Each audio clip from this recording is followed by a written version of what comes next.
আল্লাহ হলেন বেজুর, আল্লাহ বেজুরকে ভালোবাসেন। ফাউতিরু ইয়াহলাল কোরআন, অতএব হে কোরআনের অধিবাসীরা তোমরা বিতের পড়ো। আল্লাহ হলেন বিতের, আল্লাহ হলেন বেজুর। তো আল্লাহ কয় বেজুর? আল্লাহ এক না তিন বেজুর?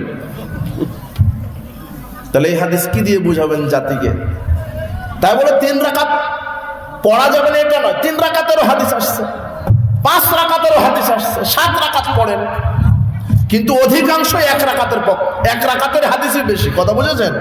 আপনি বুখারীর 990, 995, আপনি আবু দাউদের 1416, 1422, রাসূল বলছেন আল বিত্রু আলা কুল্লি মুসলিমিন, আল বিত্রু হাক্কুন আলা কুল্লি মুসলিমিন। রাসূল বলছেন প্রত্যেকটা মুসলিমের উপরে বেতের পড়া কর্তব্য, হক, সে পড়বে।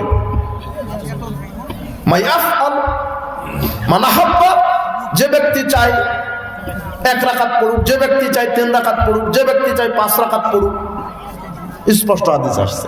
তো পড়েন 5 রাকাত, 3 রাকাত, 1 রাকাত, তবে অধিকাংশ 1 রাকাত। রাসূল সাল্লাল্লাহু আলাইহি ওয়াসাল্লাম 1 রাকাতই বেশি পড়তেন, 3 রাকাতও পড়তেন, তবে 1 রাকাত বেশি বেশি পড়তেন।